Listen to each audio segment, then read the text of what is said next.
الحمدللہ والصلاة والسلام علی رسول اللہ۔ تو پچھلے لیکچر میں نے وہ ریکارڈ کر کے بھیجا تھا، اس میں جو اسلام کے حوالے سے ملحدین کی جو اعتراضات ہیں اللہ تعالیٰ کی حوالے سے جو ہم نے دلیلیں پیش کی تھی، اس پر میں نے وہ لیکچر ریکارڈ کیا تھا، شاید آپ نے سنا ہو۔ تو وہ ملحدین کے جو بنیادی اعتراضات تھے وہ دو تین لیکچروں میں نے وہ بیان کر دی۔ تو یہ آج کا لیکچر ہے، یہ اوور آل اسلام کے بارے میں ہے۔ یہ اعتراضات یہ ملحدین بھی کرتے ہیں اور عام لوگ بھی کرتے ہیں، جو عیسائیت جن کا دین ہے یا یہودیت ہے، یا ایون کے بعد جو بگڑے ہوئے جو مسلمان اپنے آپ کو کہلوانے والے، وہ بھی اس طرح کے اعتراضات کرتے ہیں۔ جو چند ایک اعتراضات ہیں جس کا میں نے مختصر اعتراض اور اس کا جواب جو ہے وہ آج یعنی کوشش کروں گا انشاءاللہ۔ تو پہلا اعتراض یہ کیا جاتا ہے، تو میں نے یہ ٹائٹل آپ کے سامنے لکھا ہوا ہے کہ اسلام پر کیے جانے والے چند بنیادی اعتراضات، یعنی اسلامی جو پرسپیکٹو ہے اس کے جو جرا کرنے والے بنیادوں پر۔ تو اس میں ایک بنیادی ترین اعتراض ہے کہ دین جو ہے یہ عقل کے مخالف ہے۔ یعنی یہ بہت ساری آپ نے شاید سنا بھی ہو لوگوں سے، وہ کہتے ہیں کہ دین جو ہے وہ عقل کی تعلیمات کی، یا دین کے جو عقائد ہیں، یا دین میں کچھ ایسی خبریں بیان ہوئی ہیں جو جن کو عقل تسلیم نہیں کرتی، عقل سے کوسوں دور ہے۔ تو اب اس کا میں نے سب سے پہلے نا ایک مختصراً ہنٹ میں چند ایک جوابات مختصراً دیے، تو پھر ہر اعتراضات جو ان کی طرف سے کیا جاتا ہے کہ کون کون سا کام، چند ایک مثالیں پیش کر کے میں نے بیان کیا ہے کہ وہ کہتے ہیں کہ مثلا یہ کام بھی دین میں عقل کے خلاف ہے، یہ بھی خلاف ہے، یہ بھی خلاف ہے، پھر اس کی وضاحت آگے آئی۔ تو مختصراً جواب یہ ہے کہ یہ جو اعتراض کرتے ہیں نا کہ دین عقل کے خلاف ہے، یہ دراصل اس میں اصل میں یہ مغربی فکر، جو مغربی سوچ کو اپنانے والے ہیں، تو مغربی فکر کو اپناتے ہوئے انہوں نے جب عیسائیوں کے چند ایسی تعلیمات جو ان کی کتابوں میں موجود ہیں، جیسے تثلیث کا عقیدہ ہے، یا اس طریقے سے اور بلکہ تثلیث کا عقیدہ ہی مثال کے طور پر لے لیں، اب یہ عقل کے صراحتاً خلاف ہے۔ تثلیث کا عقیدہ ہے کیا کہ وہ تین خداؤں کو مانتے ہیں اور تین ایک ہیں۔ اب تین ایک نہیں ہو سکتے، یا ایک ہے یا تین ہے۔ اور یہ تثلیث کا جو عقیدہ ہے، یہ ان کی عقائد میں، مسیحی تعلیمات میں بنیادی ترین حیثیت رکھتا ہے۔ تو جب انہوں نے یہ دیکھا کہ یہ ایسی چیزوں کو، یہ عیسائیت والے جو عیسائیت کا پرچار کرنے والے ہیں، عیسائی لوگ ایسی چیز کو اپنے عقیدے کا جز بنائے ہوئے ہیں جو عقل کے صراحتاً خلاف ہے، تو اس لیے انہوں نے اس کو بنیاد بنا کر باقی تمام دینوں پر بھی حکم لگا دیا۔ تو وہ کہنے لگے کہ مثلا جیسے یہ دین جو عیسائیت مذہب ہے، یہ دین کی تعلیمات کے خلاف ہے، اس میں ایسی باتیں ہیں جو عقل کے خلاف ہیں، تو سارے دیان ایسے ہوتے ہیں، اسلام بھی ایسے ہے، مسیحیت بھی ایسے ہے، یہودیت بھی ایسے ہے۔ تو یہ جو ہے یہ طریقہ کار ٹھیک ہے نہیں ہے۔ یعنی اس کی میں آپ کو بنیادی وجہ بتا رہا ہوں کہ یہ اعتراض آیا کہاں سے، کہ یہ عیسائیت کی جو تعلیمات تھی ان کی کتابوں میں، تورات وغیرہ میں، تو ان میں جو عقل کے مخالف چیزیں تھیں ان کو بنیاد بنا کر انہوں نے وہی حکم جو عیسائیت پر لگایا کہ عیسائیت کی تعلیمات دین کے خلاف ہے، وہی حکم انہوں نے تمام دینوں پر لگا دیا کہ اسلام کی تعلیمات بھی عقل کے خلاف ہیں۔ حالانکہ تمام ادیان کے جو عقائد ہیں، نظریات ہیں، اور ایون کے جو ان کے احکامات، تعلیمات ہیں، وہ ایک دوسرے سے بہت مختلف ہیں۔ تو اس لیے یہ اس طریقے سے یعنی انسان کا ایک چیز کا حکم دوسری چیز پر، دوسرے دین پر بغیر سوچے سمجھے، بغیر اس کی تعلیمات کا مطالعہ کیے، بغیر اس کے نظریات کو جانے لگا دینا، یہ غلط بات ہے، کیونکہ دونوں دین مختلف ہیں۔ وہ عیسائیت کی تعلیمات ہے، یہ دین ہے، اسلام ہے۔ تو اسلام میں کوئی ایک مثال بھی ایسی نہیں ہے جو عقل سلیم کے مخالف ہو، جیسے آگے وضاحت ہوگی انشاءاللہ۔ تو یہ تفصیل سے آگے ہے۔ تو بنیادی ایک مسئلہ تو یہ ہے کہ جو لوگ اس فکر سے متاثر ہیں، جو کہتے ہیں کہ دین عقل کے خلاف ہے، ان کو بنیادی وجہ یہ ہے کہ وہ عیسائیت کی تعلیمات کو دیکھ کر انہوں نے جو حکم عیسائیت کے مذہب پر لگایا کہ وہ عقل کے خلاف تعلیمات دیتا ہے، وہی حکم جو ہے اسلام پر لگا دیا۔ حالانکہ ایسا نہیں ہے، اسلامی تعلیمات عیسائیت سے بہت مختلف ہیں۔ عیسائیت کو اللہ تعالیٰ نے محفوظ نہیں کیا، جبکہ قرآن جو ہے جب سے نازل ہوا ہے وہ قرآن و حدیث جو ہے یہ محفوظ ہیں اور محفوظ رہیں گے.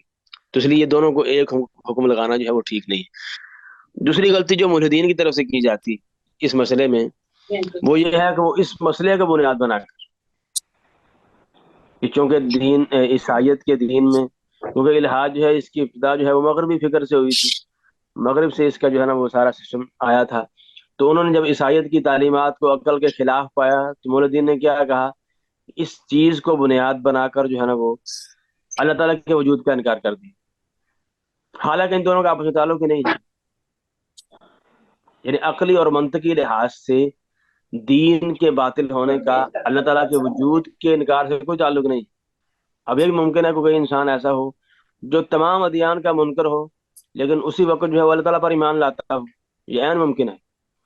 تو اس لیے عیسائیت کی مذہب میں ایسی تعلیمات ہونے سے جو عقل کے خلاف ہیں یہ لازم نہیں آتا کہ اللہ تعالیٰ نہیں ہے، کیونکہ عین ممکن ہے کہ کوئی انسان کسی بھی دین کو نہ اپناتا ہو، نہ وہ مسلمان ہو، نہ وہ عیسائی ہو، نہ یہودی ہو، نہ کوئی اور دین کا ماننے والا ہو، لیکن وہ اللہ تعالیٰ کے وجود کو مانتا ہو، کیونکہ یہ دونوں الگ الگ چیزیں ہیں. دین کے باطل قرار دینے سے یا دین کے نظریات کو آپ اگر خلاف عقل قرار دیں عیسائیت کی تعلیمات کو تو پھر اس سے یہ لازم نہیں آتا کہ اللہ تعالیٰ نہیں. تو یہ حکم جو ہے یہ اللہ تعالیٰ کے عدم وجود کا دینی تعلیمات کے عقل کے خلاف ہونے کی وجہ سے یہ بالکل یعنی وہ عقلی اور منطقی لحاظ سے غیر درست ہے، بالکل ٹھیک نہیں. اور یہاں مولدین کا ایک اور مسئلہ بھی ہے کہ جو شرعی احکامات ہیں، جو شریعت نے احکامات دیے ہیں، تو اس میں چند ایک اس سے پہلے ایک بات سمجھنے والی ہے کہ ایک چیز ہوتی ہے جس کو کہتے ہیں یہ عقلی طور پر ناممکن ہے، یعنی جس کو عقل جو ہے تسلیم نہیں کر سکتی. جیسے مثلا ایک چیز جو ہے وہ زندہ بھی ہو مردہ بھی ہو، اب یہ عقل میں تسلیم کرنا یہ ناممکن ہے. یہ ممکن نہیں ہے کہ ایک چیز زندہ بھی ہو اور مردہ بھی ہو. ایک چیز جو ہے وہ کمرے کے اندر بھی ہے کمرے کے باہر بھی ہو، وہی چیز یہ ناممکن ہے. یعنی عقلی طور پر ایک چیز ہوتی ہے ناممکن جس پر عقل حکم لگاتی ہے کہ یہ چیز مستحیل ہے، امپاسبل ہے. اور دوسری چیز عقلی لحاظ سے وہ ممکن ہوتی ہے لیکن عقل کو حیران کر دینے والی ہوتی ہے کہ عقل اس کی حقیقت تک نہیں پہنچ سکتی کہ یہ کیسے ہو گیا ہے، کیونکہ انسانی عقل جو ہے یہ چھوٹی ہے، اس کا تصور کرنا عقل کے لیے مشکل ہو جاتا ہے، لیکن عقل اس کا انکار نہیں کرتی. اب مثال کے طور پر اب آپ صرف سمجھنے کے لیے ایک مثال دے رہا ہوں. اب پچھلے اگر یعنی صدیوں میں چلے جائیں، آپ 1000 صدی پیچھے چلے جائیں، تو اس وقت اگر کوئی انسان جو ہے وہ اگر اس کے تصور میں ہو کہ ایک وقت ایسا آئے گا جب لوگ جو ہیں وہ آسمان پر جو ہے وہ یعنی اڑیں گے، آسمان پر سفر کیا کریں گے. اس وقت جو ہے گدھے گھوڑوں کا دور تھا. اب اس وقت کسی انسان کا یہ تصور میں لانا اس چیز کو، یہ عقل اس کا انکار نہیں کرتی بلکہ یہ ممکن ہے، لیکن تصور بہت مشکل ہے اس دور میں، خاص طور پر 1000 صدی پہلے. لیکن عقل اس چیز کا انکار کرتی ہے نہیں. تو اسلام نے جو چیزیں بیان کی ہیں وہ جو اعتراض کرنے والے ہیں وہ ان دونوں چیزوں میں خلط ملط کرتے ہیں. اسلام نے ایسی چیزیں ضرور بیان کی کہ جو عقل جس کا تصور نہیں کر سکتی، یعنی عقل کے لیے اس کو تصور میں لانا بہت مشکل ہوتا ہے، لیکن عقل اس کا انکار نہیں کرتی کہ یہ ایسا ہو نہیں سکتا. اس لیے ابن تیمیہ رحمہ اللہ فرماتے ہیں کہ والانبیاء یخبرون بما تعجز عقول الناس عن معرفته، تعجز عقول الناس عن معرفته، کہ انبیاء جو خبریں دیتے ہیں وہ ایسی ہوتی ہیں کہ عام لوگوں کی عقلیں ان تک ان کی معرفت سے اس کی حقیقت تک پہنچنے سے عاجز ہوتی ہیں. لا بما يعرف الناس بعقولهم انه ممتنع، ایسی بات کی انبیاء نے کبھی خبر نہیں دی کہ جس پر عقل جو ہے وہ ناممکن ہونے کا حکم لگائے. تو عقلی طور پر جو انبیاء کی خبریں ہیں وہ حیران کر دینے والی ہو سکتی ہیں کہ عام بندے کے بس میں اس کا تصور بہت مشکل ہے، تو اس کو سمجھنا ہے کہ یہ کیسے ہوا ہے. لیکن یہ بالکل بھی نہیں ہوتا کہ کسی نبی نے یا قرآن کی کسی آیت میں ایسی بات کا حکم دیا گیا ہو کہ جو بالکل عقلی لحاظ سے ناممکن ہے. تو یہ بات بھی ایک قابل غور ہے. تو اور سب سے آخری بات جو نیچے میں نے پوائنٹ لکھا ہے مختصر جواب میں، شرعی نصوص کو سمجھنے میں غلطی کرنا کہ بعض اوقات جو اعتراض کرنے والے ہیں اسلام کے بارے میں وہ سرسری سا مطالعہ کر کے اپنے فہم کے مطابق وہ سمجھتے ہیں کہ ان کو صحیح طریقے سے سمجھ آ گیا ہے، اور اسی فہم کی بنیاد پر جو ہے وہ اس کو اسلام کی طرف منسوب کر دیتے ہیں، اور یہ دعویٰ کرتے ہیں کہ یہ عقل کے خلاف۔ حالانکہ صحیح منہج، صحیح طریقہ یہ ہوتا ہے کہ اگر آپ کسی اپنے اوپوننٹ سے بات چیت کرنا چاہتے ہیں تو پہلے اوپوننٹ کی بات کو پہلے اچھے طریقے سے سمجھیں کہ اس کا موقف کیا ہے۔ اگر آپ اس کی بات کو اچھے طریقے سے سمجھیں گے ہی نہیں تو ظاہری بات ہے آٹومیٹکلی طور پر جو آپ اس کا جواب دیں گے وہ اپنے فہم کے حساب سے جواب دیں گے۔ تو اس لیے جو منطقی لحاظ سے، عقلی لحاظ سے صحیح طریقہ کار ہے کسی بندے کی سوچ پر، اس کی فکر پر، اس کے دین پر نقد کرنے کے لیے، کہ آپ اس کی بات کو صحیح طریقے سے سمجھیں کہ اس کا تصور، اس کا کنسپٹ کیا ہے۔ جب آپ کو صحیح طریقے سے اس کا کنسپٹ، اس کے نظریات، عقیدے کا پتہ چل جائے، پھر آپ اپنی بات کریں تو پھر بات بنتی ہے۔ جو اعتراض کرنے والے ہیں اسلام کے حوالے سے کہ اسلام عقل کے خلاف ہے، وہ اسلامی نقطہ نظر کو، اسلامک پوائنٹ آف ویو کو پہلے صحیح طریقے سے سمجھے ہی نہیں۔ وہ اپنے طور پر جو انہوں نے کنسپٹ بنایا ہے اسلام کے بارے میں، یا جو ان کو سمجھ آیا ہے قرآن کی آیت سے یا حدیث سے، اس کو بنیاد بنا کر جو اعتراض کرنا شروع کر دیتے ہیں، اور یہ بہت بڑی غلطی ہے، کیونکہ جو اسلام مسلمان ہیں ان کے کنسپٹ یعنی آپ سمجھیں گے تو پھر ہی آپ جو ہے نا وہ صحیح طریقے سے اس کا رد کر سکیں۔ اور یہ ہر جگہ ایسے ہی ہوتا ہے کہ آپ اگر دو فریق ہیں، دو بندے ہیں آپس میں گفتگو کر رہے ہیں، اگر مجھے اگلے بندے کی بات صحیح طریقے سے سمجھ آئی ہی نہیں ہے تو میں کس چیز کا جواب دوں گا، یا مجھے اعتراض کرنے کا حق ہی نہیں ہے۔ تو اس لیے جو اسلام پر اعتراض کرنے والے ہیں ان میں سے بہت سارے اعتراضات ایسے ہیں کہ وہ مسلمانوں کی یا اسلامک پرسپیکٹو جو ہے اس کو صحیح طریقے سے سمجھتے ہی نہیں۔ اپنے طور پر جو انہوں نے اسلام سمجھا ہوا ہے اس کو بنیاد بنا کر وہ کہتے ہیں کہ یہ دیکھنے یہ اسلام یہ ہے عقل کے خلاف ہے۔ تو اس لیے یہ طریقہ کار انتہائی نامناسب، اور یہ جو طریقہ کار ہونا چاہیے نقد کرنے کا دوسرے کی سوچ پر، اس کی فکر پر، یہ اس کے بالکل خلاف ہے۔ تو یہ چند ایک بنیادی باتیں تھیں جو ذکر کرنا ضروری تھی۔ آگے جو ہے نا میں نے چند ایک اعتراضات ذکر کیے ہیں تفصیلی طور پر، اور پھر اس کا جواب بھی دیا ہے۔ تو یہ میں نے چند ایک اعتراضات کیے ہیں، یہ صرف اسلام کے حوالے سے، کیونکہ یہی جو صحیح مذہب ہے اسلام موجود ہے ہمارے درمیان۔ تو اگر ہم ہر مذہب کی ہر مثال کو لینا شروع کر دیں گے تو یہ بہت لمبی بات ہو جائے گی۔ اور میں نے چند ایک جو اسلام کے حوالے سے جو اعتراض کرنے والوں کے اعتراض ہیں اس کا میں نے اعتراض ذکر کیا آپ کے سامنے، تو جواب میں اس کا دیتا ہوں آپ۔ تو مثال کے طور پر پہلا اعتراض کیا جاتا ہے، یعنی یہ وہ اعتراضات ہیں جو ان کی نظر میں، اعتراض کرنے والوں کی نظر میں عقل کے مخالف ہیں، یعنی یہ ایسی اسلامی تعلیمات ہیں جو وہ کہتے ہیں کہ یہ اسلام عقل کے مخالف جا رہا ہے۔ مثال کے طور پر پہلے جو اعتراض ہے کہ طوفان نوح کے بارے میں اعتراضات کیے جاتے ہیں۔ وہ کہتے ہیں کہ جو طوفان نوح علیہ السلام کے دور میں آیا تھا پانی کا، جس کا ذکر قرآن مجید کی بہت ساری آیات میں کیا گیا ہے، یہ عقل کے خلاف۔ تو انہوں نے اس کی بنیاد بنا کر یہ دلیل لے لی کہ جو اسلام اور دیگر جو دین ہیں یہ سارے کے سارے انسانوں کے بنائے ہوئے ہیں، یہ کوئی اللہ تعالیٰ کی طرف سے نہیں ہے، خالق کی طرف سے نہیں ہے۔ تو وہ کیا کہتے ہیں، اب یہ اعتراض کی وجہ کیا ہے؟ وہ کہتے ہیں کہ طوفان نوح جو تھا وہ ساری زمین پر آیا تھا، اور اگر یہ ساری زمین پر آیا تھا تو اس پر بہت ساری ایسی چیزیں لاحق ہوتی ہیں کہ جس کے بعد چلتا ہے عقل کے خلاف ہے۔ مثال کے طور پر اب وہ جو نوح علیہ السلام کی کشتی تھی، اس کشتی میں کیسے جو ہے وہ اتنے سارے حیوانات، ہر طرح کا حیوان جو ہے اس میں سوار ہو گیا زمین میں، حالانکہ حیوانوں کی کثرت جو ہے وہ تو لا تعداد ہے، وہ انگنت ہے۔ اور وہ کہتے ہیں کہ کیسے ایک شخص جو ہے وہ اس کے لیے ممکن ہو گیا کہ وہ زمین کی ساری اطراف سے ہر شخص کو جمع کر لے، پوری زمین سے ان کے لیے غذا مہیا کرنا، پانی مہیا کرنا، یہ ان کے لیے کیسے ممکن ہے؟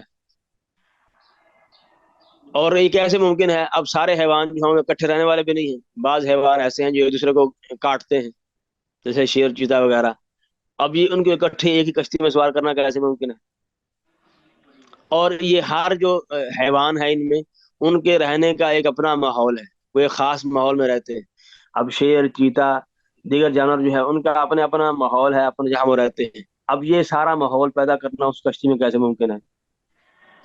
اب وہ ساری ان سارے سوالوں کو بنیاد بنا کر کہتے ہیں کہ اسلام جو ہے وہ عقل کے خلاف، کیونکہ یہ ساری باتیں جو ہے یہ عقل تسلیم نہیں کرتی۔ تو اب آپ کو میرا خیال اعتراض سمجھ آ گیا ہے نا، جو میں نے اعتراض بھی پیش کیا ہے کہ یہ کہتے ہیں کہ عقل کے خلاف ہے۔ کائنڈلی کو مجھے میرے سے جواب دے اپنی بیدارگی کا ثبوت دیتے ہوئے. سر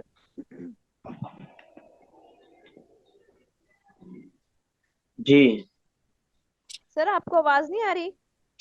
جی ابھی آئی ہے آپ کی آواز. یس سر، میں نے کہا سر، 2 بار بولا. جی چلیں. چلو تو یہ جو مثلا یہ وہ طوفان نوح کے حوالے سے اعتراضات کرتے ہیں جو میں نے پیچھے پیش کیے ہیں کہ اتنے حیوانات کہاں سے اکٹھے کیے گئے، کیسے ممکن ہوا، ان کا الگ الگ ماحول ہے، الگ الگ خوراک ہے، وہ سارے اکٹھے رہ بھی نہیں سکتے کیونکہ بعض چیرنے پھاڑنے والے ہیں، تو یہ کیسے ممکن ہوا. اب یہاں جو ہے اس کا جواب میں سب سے بنیادی بات سب سے پہلی بات تو یہ ہے کہ ہم یہ کہتے ہی نہیں ہے کہ طوفان ساری زمین پر آیا تھا، اور نہ ہی قرآن میں اس بات کی دلیل ہے. سب سے بنیادی نقطہ یہ ہے کہ انہوں نے ان ساری چیزوں کو اس بنیاد پر بنایا ہے کہ طوفان نوح جو ہے ساری زمین پر آیا تھا. تو سب سے بنیادی بات پوائنٹ یہ ہے کہ ہم یہ تسلیم نہیں کرتے کہ طوفان نوح جو ہے یہ ساری زمین پر آیا تھا، اور نہ ہی قرآن میں کوئی ایسی بات ہے جس سے یہ ثابت ہو کہ طوفان جو نوح علیہ السلام کا تھا یہ ساری زمین پر آیا تھا. بلکہ قرآن نے اس کی تفصیلات جو ہے وہ ذکر کی نہیں، اور جو اس طرح کی تفصیلات بیان کی جاتی ہیں ساری کی ساری یہ اپنے لوگوں کی بیان کی ہوئی. اور طوفان نوح جو ہے یہ ساری زمین پر نہیں آیا تھا، مخصوص جگہ پر آیا تھا، اور اسی کی وضاحت جو ہے وہ بہت سارے مفسرین نے کی ہے. جیسے مثال کے طور پر اب ایک مفکر ہے یہ بلکہ مفسر ہیں طاہر ابن عاشور، ان کی تفسیر ہے. تو وہ کہتے ہیں کہ جو قرآن کے عموم کے جو طوفان نوح کے جو عموم کے دلائل دیے جاتے ہیں وہ سارے کے سارے غیر قطعی، یعنی جو قرآن یعنی یہ کہا جاتا ہے کہ طوفان نوح جو ہے وہ ساری زمین پر آیا تھا، ان میں کسی بھی قسم کی ٹھوس دلیل قرآن مجید کی آیت میں موجود نہیں ہے. اور اگر بالفرض تسلیم بھی کر لیا جائے، یعنی اگر ہم یہ یعنی جدلاً یعنی ان کے یعنی مانتے ہو کہ چلو ٹھیک ہے آپ کہتے ہیں قرآن طوفان جو ہے ساری زمین پر آیا تھا، جیسے کہ بعض مفسرین نے یہ بھی کہا ہے کہ اس میں یعنی اس حوالے سے مفسرین کے اس مسئلے میں 2 قول ہیں. تو اس اگر آپ یہ تسلیم کر بھی لیں تو پھر بھی جو ہے نا یہ عقل کے خلاف نہیں جاتا، کیونکہ یہ طوفان ہے یہ معجزہ ہے. طوفان نوح جو ہے جو آیا تھا یہ اللہ تعالیٰ کی طرف سے معجزہ تھا، اور یہ اللہ تعالیٰ کی قدرت سے خارج نہیں.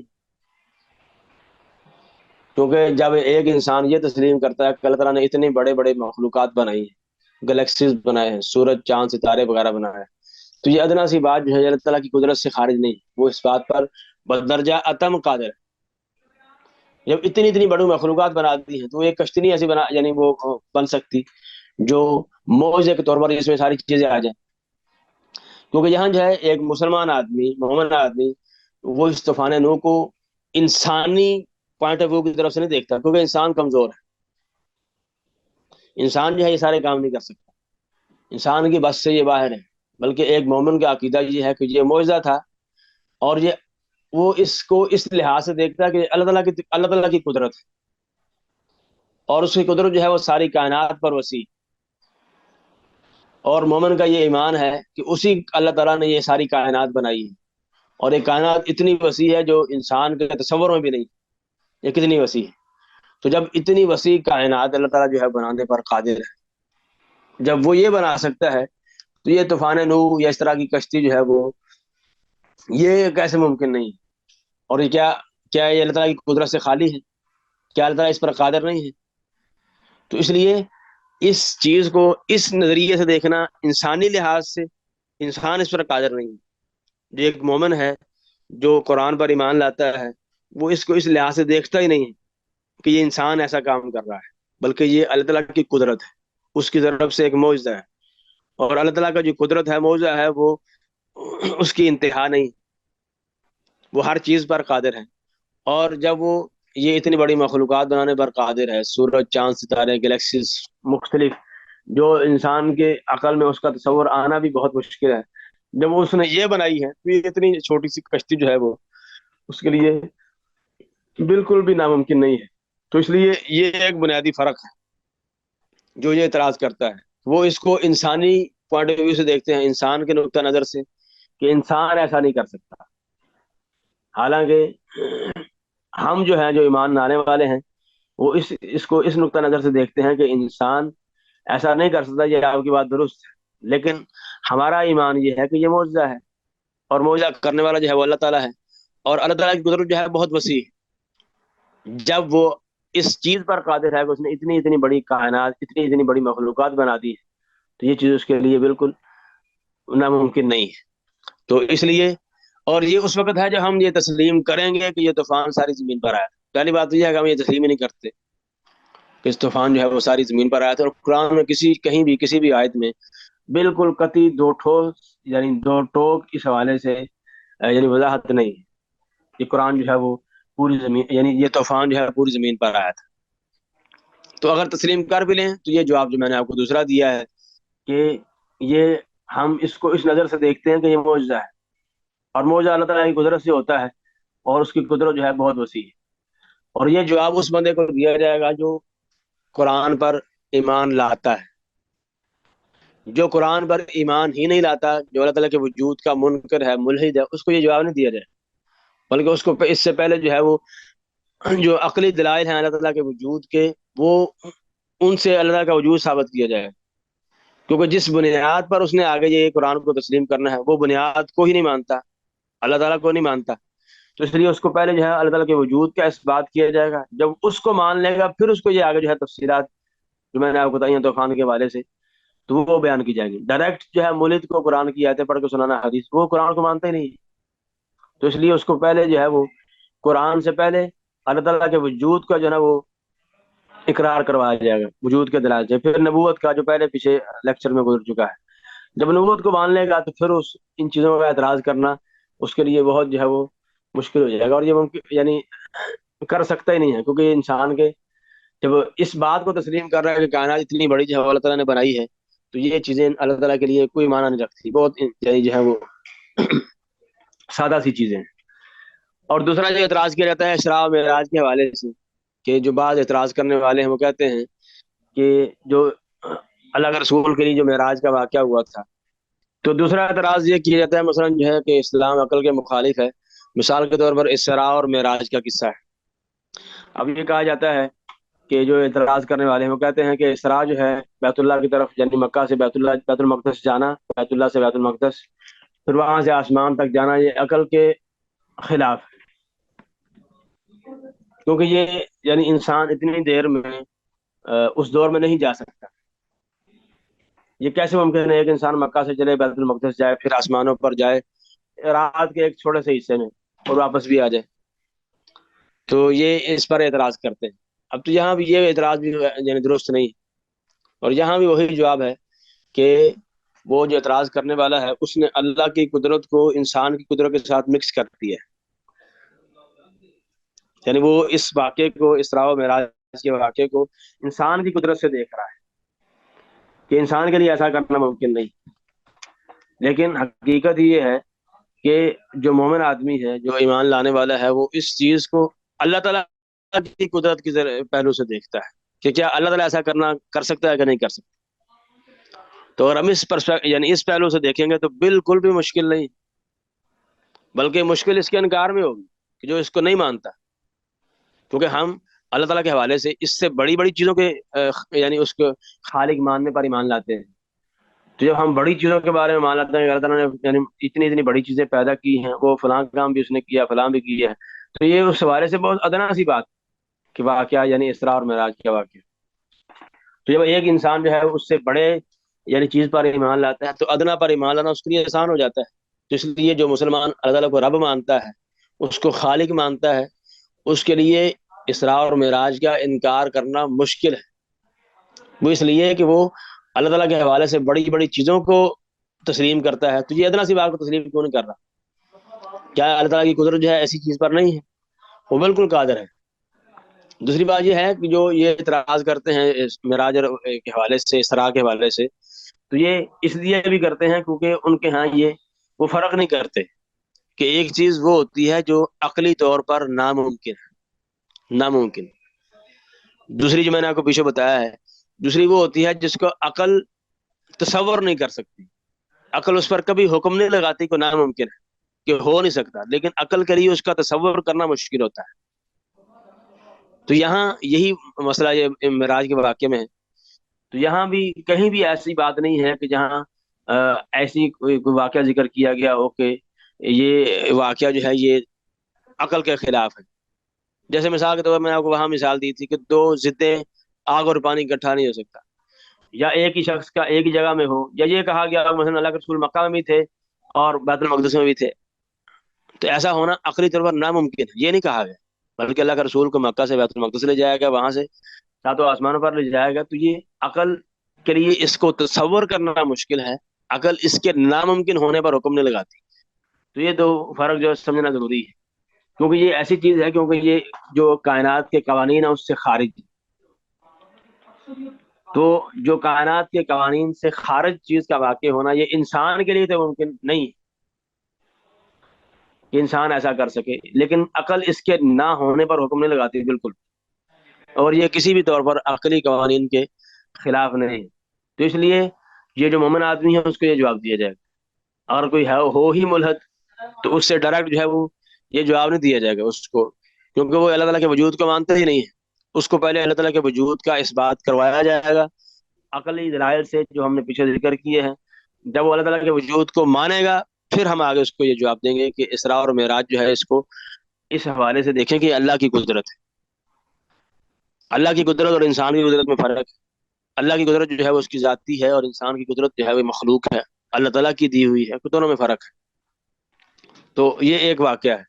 اب ایسے ہی ایک مثال اور پڑھ لیں، اور پھر جو ہے وہ ٹائم ختم نہ ہو جائے، نیچے سائنس کے بارے سے چند ایک باتیں سمجھنے والی ہیں کہ شق قمر کا واقعہ مثال کے طور پر ابھی بھی اعتراض کیا جاتا ہے کہ جو چاند کا دو ٹکڑے ہونا اللہ کے رسول کے دور میں ہے، تو اس سے تو پوری کائنات کا نظام تباہ ہو جائے گا، سمندر جو جڑے ہوئے ہیں چاند کے ساتھ اور مختلف چیزیں جو چاند کے ساتھ جڑی ہوئی ہیں، تو جو تباہ ہو جانی چاہیے تھی اگر یہ ہوا ہوتا۔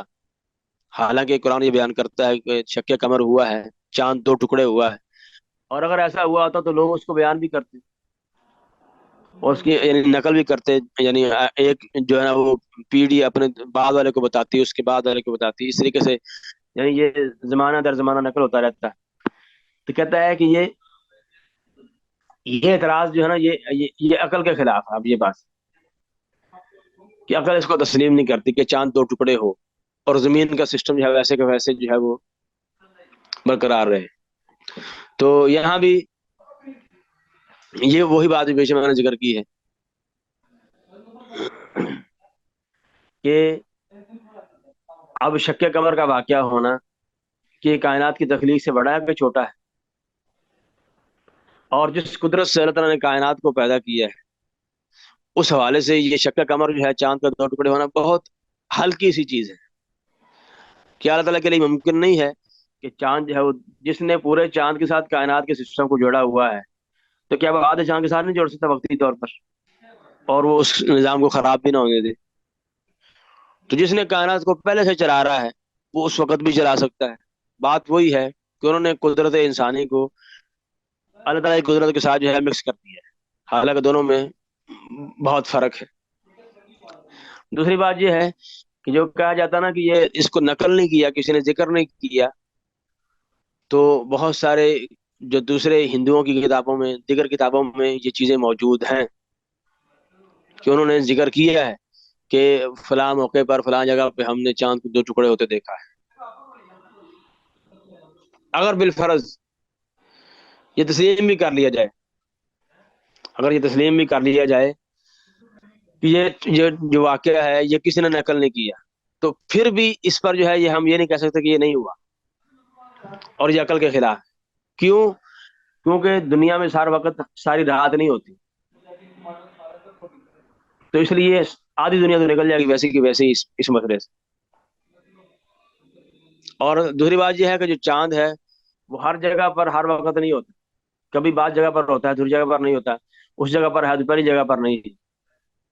اور ایسے ہی بہت ساری ایسی چیزیں ہیں کہ جو جس سے چاند کو دیکھنے میں رکاوٹ پیدا ہو سکتی ہے، مثلا آسمان پر بادل ہوں، یا غبار ہو، مٹی ہو،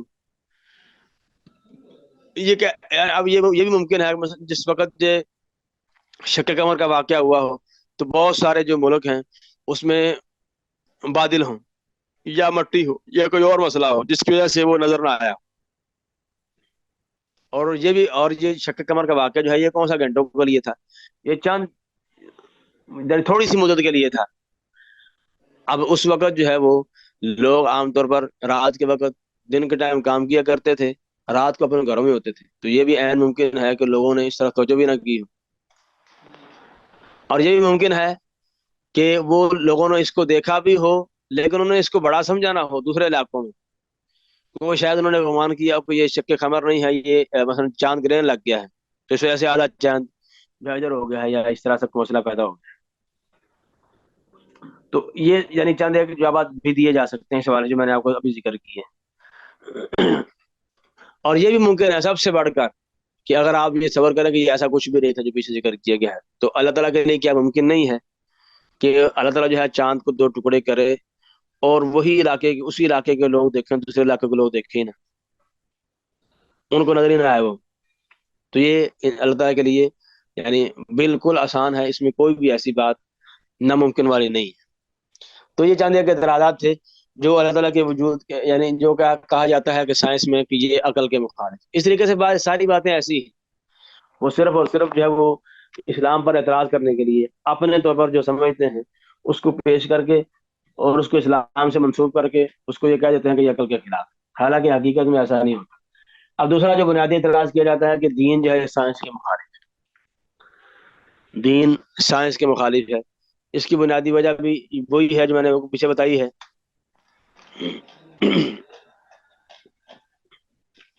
کہ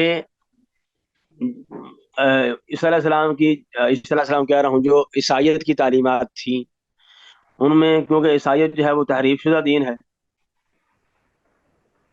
تو انہوں نے 17ویں صدی میں 17ویں صدی میں جب جو سائنس کا انقلاب آنا شروع ہوا آہستہ آہستہ، تو بہت ساری ایسی باتیں جو انہوں نے عیسائیت کے دین میں سائنس کے خلاف پائیں. تو انہوں نے جیسے مثال کے طور پر عیسائیت میں یہ عقیدہ ہے کہ زمین جو ہے بالکل یعنی وہ جامد ہے، ہلتی حرکت نہیں کرتی. ایسے ہی گلیلیو نے یہ ثابت کیا کہ سورج جو ہے وہ زمین سے بڑا ہے اور زمین جو ہے مرکز، کائنات کا مرکز نہیں ہے. اور یہ ایسی چیزیں ہیں کہ وہ جو سائنس جو عیسائیت کی تعلیمات کے خلاف. ایسے ہی جو عیسائی لوگ تھے وہ عقیدہ رکھتے تھے کہ زمین کی جو زندگی ہے وہ 4000 سال ہے، لیکن سائنسدانوں نے اس بات کو غلط ثابت کیا کہ 4000 نہیں، اس سے زیادہ ہے. تو ایسے ہی اور بہت ساری مثالیں ہیں. تو جیسے مثال کے طور پر وہ کہتے ہیں کہ جو زمین میں حادثات وغیرہ پیش آتے ہیں یا جو زلزلے آتے ہیں یا اور کوئی آفتیں آتی ہیں، یہ اللہ تعالیٰ کی طرف سے آزمائش ہیں وغیرہ وغیرہ. اب یا جیسے دین میں کہا جاتا ہے کہ جو یہ بجلی کڑکنے کی آواز آتی ہے یہ فرشتوں کی آواز ہے جو بارش کے ذمہ دار ہیں، لیکن وہ کہتے ہیں کہ سائنس ثابت کرتی ہے کہ اس کے یعنی مادی اسباب ہیں جو ہمیں پتہ ہے. اب یہ ساری باتیں یعنی ان چیزوں کی بنیاد پر وہ کہتے ہیں کہ دین جو ہے اس میں ایسی تعلیمات ہیں جو سائنس کے خلاف. تو جب دین سائنس کے خلاف ہے تو اس بنیاد پر سب سے پہلی بات تو یہ ہے کہ جو وہ چیزیں انہوں نے عیسائیت میں پائی تھیں، وہ تعلیمات جو عیسائیت میں انہوں نے سائنس کے خلاف پائیں، تو اس بنیاد پر انہوں نے سارے دینوں پر حکم لگا دیا کہ سارے دین ہی ایسے ہوتے ہیں. حالانکہ ایک بات سمجھنے والی ہے کہ کائنات کا جو بنایا ہوا سسٹم ہے یہ اللہ تعالیٰ کی طرف سے ہے. اس میں جو قوانین ہیں وہ اللہ تعالیٰ نے لگائے ہیں کہ کون سی چیز ہوگی تو کیا ہوگا، اور جو قرآن و سنت کے احکامات ہیں یہ بھی اللہ نے دیے ہیں. یہ ناممکن ہے کہ دونوں آپس میں ٹکرا جائیں، کہ قرآن ایسی بات کرے جو سائنس کے خلاف ہو یا سائنس ایسی کوئی یعنی حقیقت ثابت کر دے جو قرآن کے خلاف، کیونکہ دونوں ایک ذات کی طرف سے. جب دونوں اللہ تعالیٰ کی طرف سے ہیں تو یہ دونوں آپس میں ٹکرانا ان کا ناممکن ہے. ملحدین جو ہے وہ اسی کو یعنی جو عیسائی تعلیمات ہیں جو ان کی سائنس کے خلاف تھی ان کے بنیاد بنا کر جو ہے وہ اللہ تعالیٰ کے وجود کا انکار کر دیتے ہیں. تو میں پیچھے بتا چکا ہوں کہ یہ بالکل عقلی اور منطقی طور پر ٹھیک ہی نہیں ہے، کیونکہ یہ عین ممکن ہے کہ کوئی بندہ کسی بھی دین کو نہ مانتا ہو لیکن اللہ تعالیٰ کے وجود کو مانتا ہو. تو اس لیے دین کا انکار اس کے سائنس کے خلاف ہونے سے لازم نہیں آتا کہ وہ اللہ تعالیٰ کا وجود نہیں. تو یہ بالکل جو ہے وہ غلط یعنی نظریہ ہے، عقلی لحاظ سے بالکل ٹھیک نہیں. دوسری بات یہ ہے تیسری کہ سائنس کے حوالے سے جو اعتراض کرنے والے ہیں ان کو سب سے پہلے اسلام کا موقف سمجھنا چاہیے کہ مسلمان کسی آیت کے بارے میں وہ اس کی تفسیر کیا کرتے ہیں، یا صحابہ کرام نے، اللہ کے رسول نے، سلف صالحین نے کسی آیت کا معنی کیا بیان کیا ہے، حدیث کا مفہوم کیا ہے. اس کو سمجھنے کے بعد پھر اعتراض کرو تو پھر بات بنتی ہے. انہوں نے بہت ساری چیزوں میں اپنے فہم کو بنیاد بنا کر اس کو اسلام کی طرف منسوب کر دیا ہے فرضی طور پر، اور اسی کو کہہ دیا کہ یہ سائنس کے خلاف. تو صحیح طریقہ کار یہ ہوتا ہے کہ پہلے انسان جو ہے وہ جو اپنا فریق مخالف ہے، جس پر آپ تنقید کرنا چاہتے ہیں، اس کی بات کو صحیح طریقے سے سمجھیں، جانیں. پھر جو ہے اگر آپ کو کوئی بات سائنس کے خلاف لگتی ہے پھر آپ یعنی تنقید کریں. تو یہ بہت سارے اعتراضات ایسے نہیں ہوتے. اور چوتھی اور بڑی اہم بات یہ ہے کہ بہت ساری سائنسی تحقیقات جو ہیں وہ حقیقت ہوتی نہیں، فیکٹ نہیں ہوتے، وہ نظریات ہوتے ہیں. بلکہ سائنس میں فیکٹ ہے ہی بہت کم، سارے کے سارے نظریات ہیں.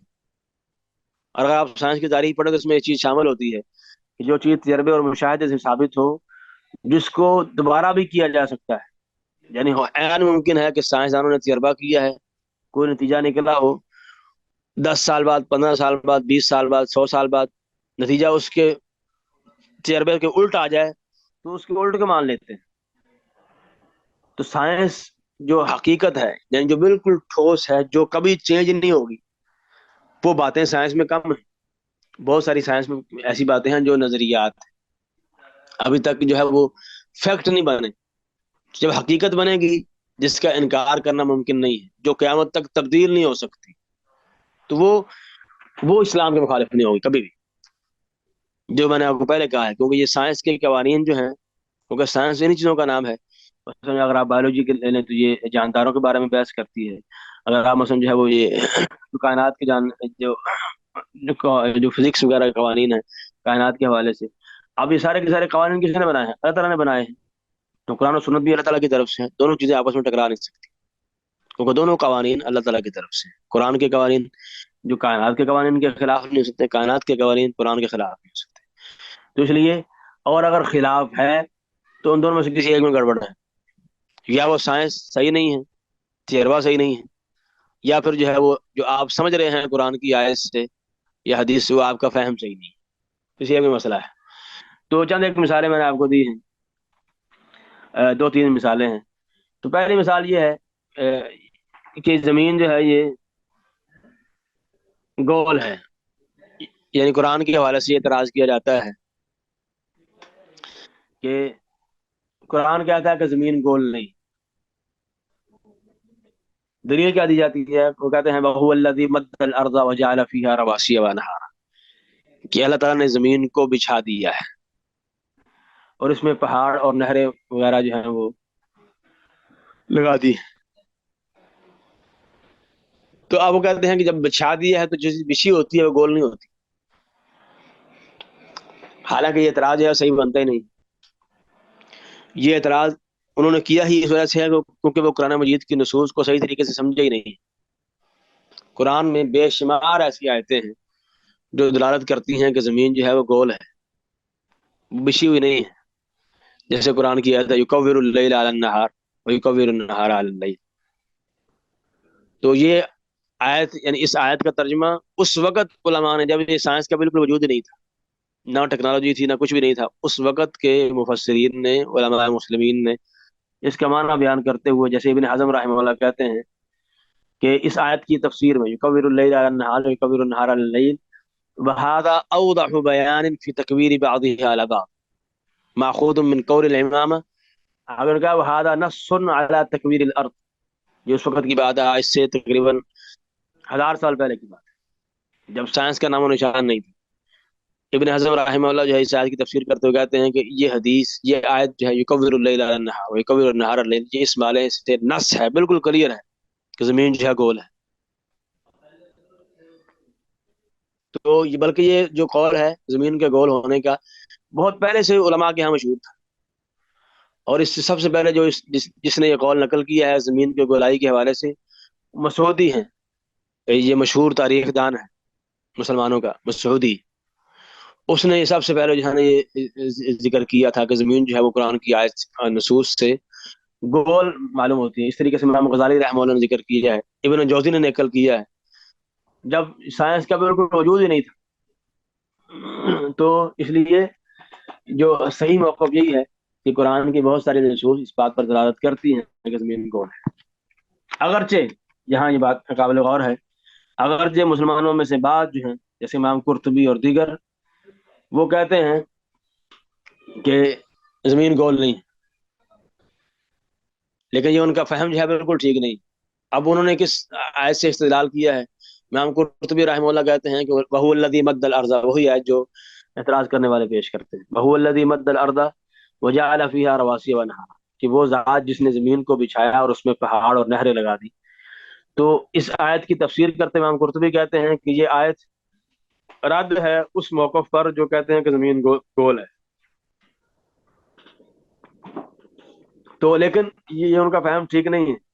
جس میں نے آپ کو پیچھے بتایا ہے بہت سارے مفسرین نے ابن حزم وغیرہ دیگر انہوں نے اس قول کو ترجیح دی ہے کہ قرآن زمین گول ہے. اب یہ فہم کیوں ٹھیک نہیں ہے؟ یہ اس وجہ سے ٹھیک نہیں ہے اس آیت کا کہ اب ہم یہ بیان کیا گیا ہے وہ اللہ مد الارض کی زمین کو بچھا دیا لوگوں کے اعتبار سے، کیونکہ لوگ جب زمین پر رہتے ہیں ان کو زمین گول نظر نہیں آتی، لیکن زمین اپنے حجم کے لحاظ سے پورا جو سیارہ ہے وہ گول ہے. لیکن کبھی مجھے یا آپ کو کبھی گول لگی نہیں. تو جو قرآن نے یہ بیان کیا نا وہ مد الارض، یہ لوگوں کے اعتبار سے کہ لوگوں کے اعتبار سے بچھی ہوئی ہے، جو لوگوں کو نظر آتی ہے اس پر زمین پر رہتے ہوئے. اور اس معنی کا مفسرین نے ذکر کیا ہے، یعنی سائنس کے آنے سے بھی پہلے کہ زمین جو ہے لوگوں کو نظر آنے کے اعتبار سے گول ہے، یعنی ایسے لگتی ہے کہ جیسے گول نہیں لیکن حقیقت میں گول ہے. جیسے امام بیضاوی رحمہ اللہ نے اس کی وضاحت کی ہے اپنی تفسیر میں، تفسیر بیضاوی میں. تو اس لیے یعنی اس معنی کی وضاحت پہلے سے موجود ہے جب سائنس بالکل بھی نہیں. تو جو اعتراض یہ کیا جاتا ہے کہ جو قرآن جو ہے انکار کرتا ہے کہ زمین گول نہیں ہے اور سائنسی تحقیقات جو ہیں وہ ثابت کرتی ہیں کہ زمین گول ہے، تو یہ بالکل غلط ہے. اور انہوں نے قرآن کی آیت کو صحیح طریقے سے سمجھا ہی نہیں، بلکہ جیسے میں نے آپ کو پیش کیا ہے کہ مفسرین نے جب سائنس کا وجود بھی نہیں تھا، کچھ بالکل بھی نہیں تھا، اس وقت یہ بتا دیا تھا کہ زمین گول ہے قرآن آیات سے استنباط کرتے ہوئے. تو اس لیے یہ سوء فہم کا نتیجہ ہے کہ انہوں نے مسلمانوں کے قول کو، مسلمانوں کی بات کو، مفسرین کی بات کو صحیح طریقے سے سمجھا نہیں ہے. اپنے فہم کو جو ان کو قرآن کی آیت سے سمجھ آیا ہے اس کو اسلام کی طرح منسوب کر کے اعتراض بنا دیا. تو یہ بالکل غلط روش ہے، ٹھیک نہیں.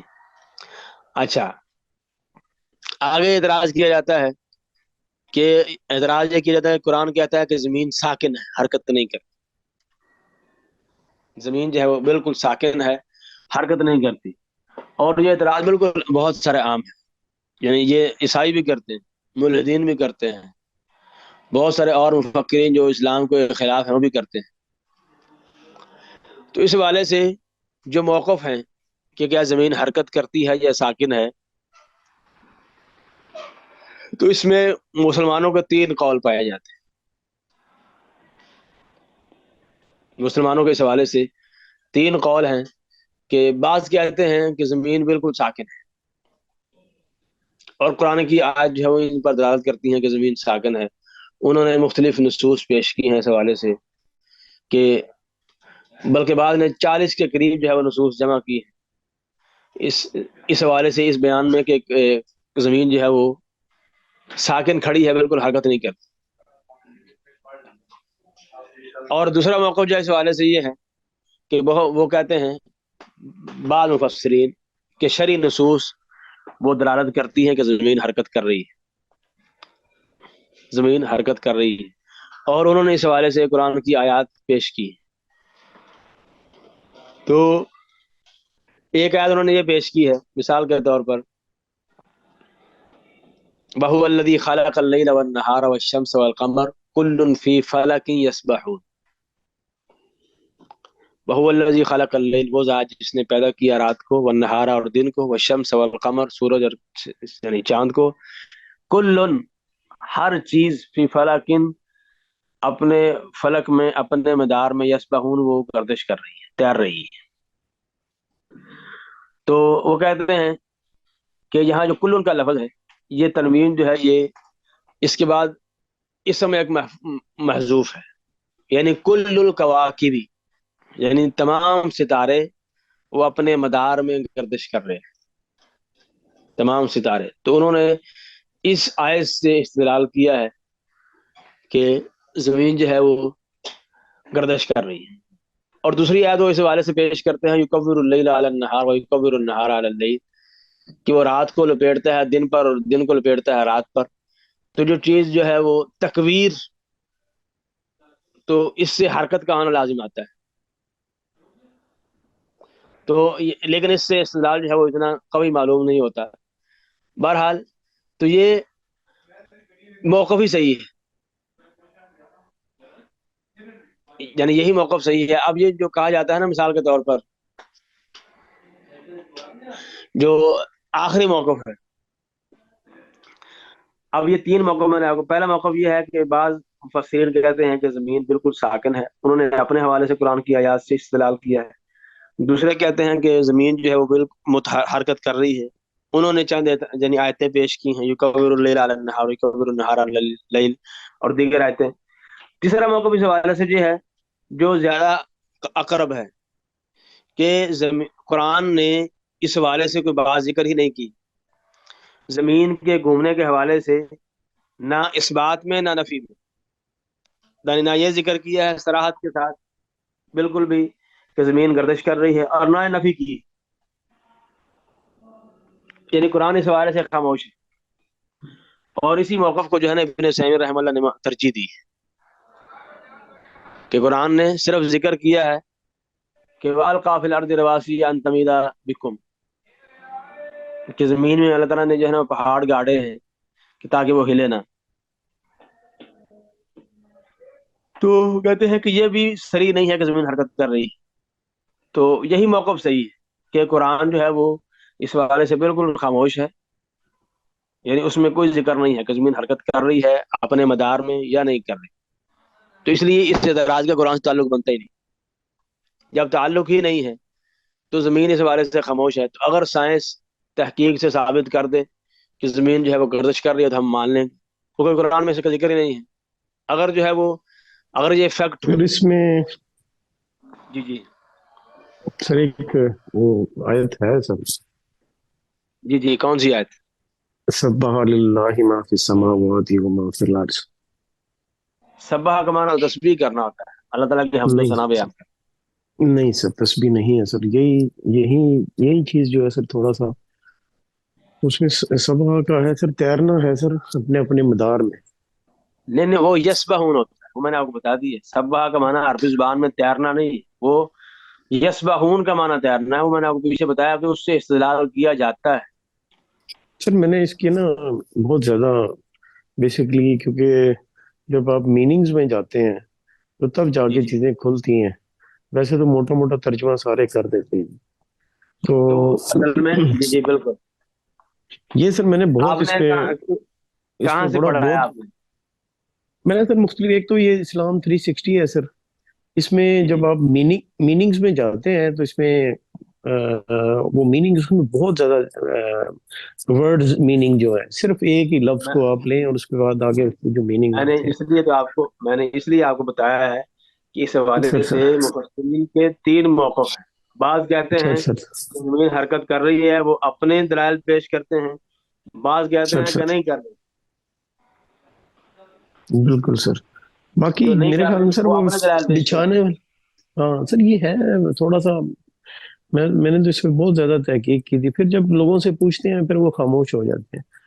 تو ہیں۔ نہیں تو اصل میں اس نا میں مسئلہ یہ ہے، کیونکہ جو سر سر آپ بالکل ایک ہے اتھینٹک آپ بات کریں کہ جس کا جی جی بالکل سر، دو ٹوک ہو سر سر قرآن کی، اس لیے مفسرین نے یہ بڑی اہم بات میں آپ کو بتانے لگا ہوں، یہ ذہن میں بٹھا لیں کہ قرآن کی ایسی تفسیر کرنا سائنسی لحاظ سے، کیونکہ یہ سائنس کا مسئلہ ہے کہ زمین گردش کر رہی ہے کہ نہیں کر رہی، پہلی اچھا بات یہ ذہن میں رکھنا ضروری ہے کہ جو قرآن ہے یہ سائنس کی کتاب نہیں جی جی ہے، سر یہ ایک بالکل، یہ تو رشد و سر ہدایت کے لیے آئی ہے. اس میں اللہ نے زندگی گزارنے کے احکامات دیے، کتب نے زندگی کیسے گزارنی ہے، تعلقات کیسے رکھنے ہیں، کس سے رکھنے ہیں، کس سے نہیں رکھنے، وغیرہ وغیرہ. یہ سائنس کی کتاب دی ہے، تو اس میں سائنس کی کچھ بھی چیزیں ذکر ہیں. یہ پہلی بات یہ کلیئر ہونی چاہیے کہ قرآن سائنسی کتاب دی. دوسری بات یہ ہے کہ اب بعض اوقات آپ کسی لفظ کا کسی یعنی زور لگا کے اس کا کوئی ایسا معنی بیان کر دیتے ہیں جو آپ سائنس کے مطابق فٹ کر دیتے ہیں. بالفرض مان لیں کہ آپ نے کوئی ایسا نکال لیا ہے، کیونکہ قرآن جو ہے ذو الوجوہ ہے، اس میں آپ ایک لفظ کے کئی معنی بیان کر سکتے ہیں. تو اگر آپ نے مثلا کہیں سے کھینچا کہ وہاں سے کھینچا، یہاں سے کھینچا، کھینچ کے کوئی معنی بیان کر دیا. اب اگر بالفرض، اب میں نے آپ کو پیچھے بتایا کہ سائنس میں ہر بات حقیقت نہیں ہوتی، نظریات ہوتے ہیں. اب اگر کل جو ہے وہ سائنس کہہ دے بالفرض کہ زمین ساکن ہے، حرکت نہیں کرتی، بالفرض تسلیم کرنا ہے، تو آپ کیا کریں گے؟ قرآن غلط ہو جائے گا. یہ پوائنٹ سوچنے والا ہے. میری بات آپ سمجھ رہے ہیں کہ میں کیا بات کر رہا ہوں؟ سر جی جی میری جی بات سر آپ کو سمجھ آ رہی ہے؟ بالکل بالکل. کیونکہ جو آپ اس لیے قرآن غلط نہیں ہے، لیکن آپ نے سر جو اس پہلے میں کھینچ جی تان جی کے سر، معنی نکال سر لیا ہے سمجھ وہ رہا غلط. ہوں سر. تو اس لیے ایسے کھینچ کھونچ کے معنی بیان کرنا نہیں چاہیے. میں نے اس لیے آپ ہوں، کو کہا ہے کہ ہر مفسر نے اپنے معنی کی تائید میں قرآنی آیات پیش کی ہیں. میں نے آپ کو اس لیے تو بتایا ہے کہ 3 موقف ہیں. ایک موقف یہ ہے، وہ کہتے ہیں زمین ساکن ہے. دوسرا ہے کہ زمین حرکت کر رہی ہے. ہر ایک اپنے حوالے سے قرآن کی آیت پیش کرتے ہیں، لیکن اب ان میں کوئی بھی بالکل دو ٹوک نہیں. ان تمام یعنی دونوں موقفوں میں کوئی بھی دلیل قطعی، یعنی جس کے آپ کہہ رہے ہیں کہ جس کے بغیر یعنی دوسرا معنی بیان ہو سکتا نہیں ہے، وہ ایسے نہیں. کوئی بھی آیت یا کوئی بھی حدیث اس حوالے سے.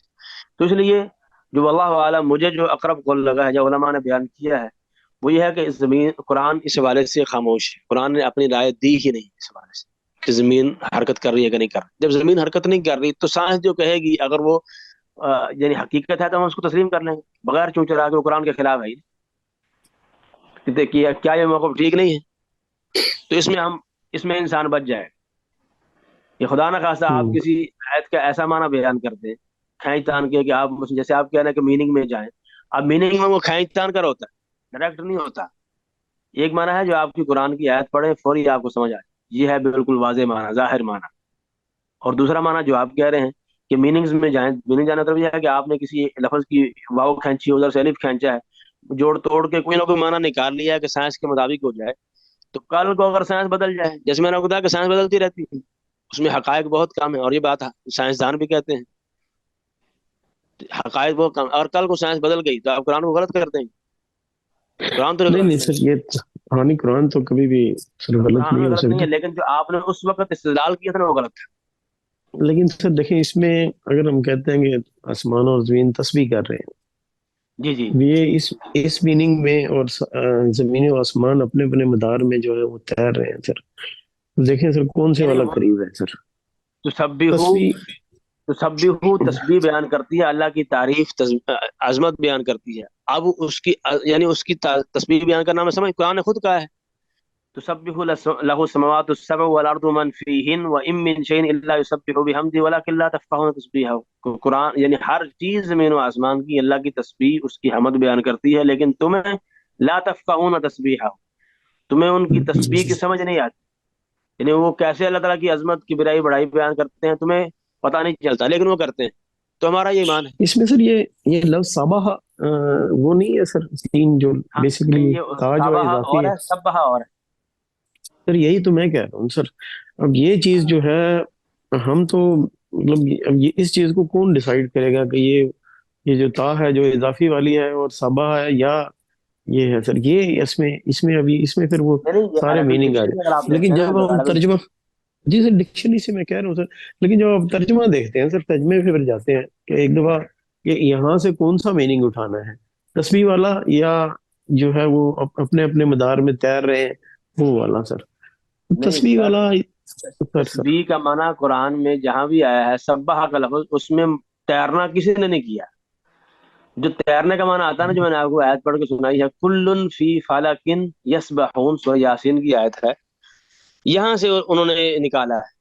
اور میں نے آپ کو سر بتایا سر ہے، جو کہتے ہیں نا کہ زمین حرکت کر رہی ہے، وہ اس سے نکالتے ہیں۔ سر سر وہ شاید آپ کو نا آیت میں غلطی لگی ہے، آیت یہ ہوگی جس نے ذکر کی ہوگی نا، وہ الذی خلق اللیل، سورہ انبیاء کی آیت ہے، یاسین کی نہیں ہے، معذرت، سورہ انبیاء کی آیت ہے، وہ سر الذی خلق اللیل والنہار والشمس والقمر کل فی فلک یسبحون۔ جی جی سر۔ اگر ہاں یسبحون کا لفظ ہے، یسبحون کا معنی تیرنا ہوتا اب دیکھ ہے، سر، تو اس میں بھی سب ہے تو وہی سبا ہے نا سر، ہے لفظ ہے، وہ جو لیکن وہ لفظ۔ باب مختلف ہے، سر سر باب کے مختلف سر ہونے سے سر معنی فرق پڑ جاتا جی جی جی ہے۔ ہاں، کیونکہ ایک سبحہ جو ثلاثی مزید بھی ہے، ایک مجرد ہے، دونوں کے معنی میں فرق سر پڑ سر جاتا ہے۔ تو بہرحال، بالکل تو میں نے سر آپ کو سر ایک بنیادی بات بتا دی جو آپ ذہن میں رکھیں۔ بہرحال تھوڑا بہت اختلاف تو ہوتا رہتا ہے کہ جی جی قرآن سر سائنس کی کتاب نہیں، یہ جی رشد سر ہدایت بالکل کی کتاب ہے۔ اس میں اللہ تعالیٰ نے بعض سائنسی چیزیں بیان کی ہیں، پہلی بات۔ سر۔ دوسری بات، سر اس میں، سوری میں آپ کے اس میں یہ ایک سر بیسکلی جو نشانیاں تو ہے نا سر، بالکل تو نشانیاں ہیں، لیکن نشانیاں جو جی سر بالکل اس کلیئر ہیں، مثلا نشانی سے ہم، سر سر بعض ایسی چیزیں ہیں جو بالکل دو ٹوک ہیں، کلیئر ہیں، جیسے اللہ تعالیٰ نے بچے کی پیدائش کے مراحل بیان کیے، سر سر سر پہلے نطفہ ہے، پھر علقہ ہے، پھر مضغہ ہے، وغیرہ وغیرہ۔ تو یہ بالکل سر کلیئر ہے، اور یہ اللہ تعالیٰ نے اس وقت بیان کر دیا، اور سائنس اب اس کو ثابت کر رہی ہے۔ تو یہ ہمیں اس بات میں کوئی شک نہیں ہے کہ بالکل سائنٹیفکلی طور پر درست ہے، اللہ تعالیٰ نے جو چیز بیان کی ہے ہم اس پر مان لاتے ہیں۔ لیکن سر جو چیز اللہ تعالیٰ نے دو ٹوک بیان نہیں کی، آپ اس کو، سائنس نے اب آپ کو کہہ دیا کہ مثلا یہ ایسے ہے، آپ اس کو یعنی کہیں طریقے سے کھائیں تان کے قرآن کی آیت کو اس کو فٹ کرنا شروع کر دیں، تو یہ چیز غلط ہے، کیونکہ اس بالکل سے یہ سر لازم بالکل آئے گا، اس سے یہ لازم آئے گا خدا نہ خواستہ سائنس نے کل کو اپنا موقف تبدیل کر دیا، یہ بات جی جی خطرناک ہے نا، سر۔ میں آپ کو کہنا چاہ رہا ہوں بس کہ سائنس نے کل کو، سائنس سارے فیکٹ نہیں ہے، وہ سر کل سائنس سائنس والے تو تبدیل ہو گئی۔ آہستہ آہستہ آہستہ آہستہ سر پہنچنے کی کوشش کرتے ہیں، یہ تو مفروضوں پہ سر چلتے ہیں سر، وہی نا، اس تو کوئی جب ایک مفروضہ جی نہیں ہے تو سر آپ نے مفروضے کی بنیاد پر قرآن کی آیت کو توڑ مڑوڑ کے اس مفروضے سے فٹ کرنے کی کوشش کی ہے، تو یہ غلط ہے، کیونکہ کل کو عین ممکن ہے کہ سائنس کا مفروضہ تبدیل ہو جائے۔ نہیں سر، ابھی یہ چیزیں تو ہو گئی ہیں سر، کہ جیسے زمین کا ہے سر، کہ یہ سب کو بھی، یہ ہاں بھی تو وہی نا، کنفرم تو ہو گیا، اسی لیے تو میں نے آپ کو مدار کہہ دیا والا کہ بھی، یہ ہو گئی مدار ہے، یہ والا بھی تقریباً کنفرم ہے سر، اب تو یہ یہ چیزیں فیکٹ فیکٹ آ ہے، گئی ہیں سر۔ سر تو سر فیکٹ ہے، تو ہم، تو تو جو آیت کہتے ہیں نا کل فی فلک، یعنی جو جن آیات سے وہ استدلال کرتے ہیں کہ زمین حرکت کر رہی ہے، تو جو زمین کی حرکت نہ کرنے والے اس کا جواب بھی دیتے ہیں کہ نہیں، زمین حرکت نہیں کر رہی۔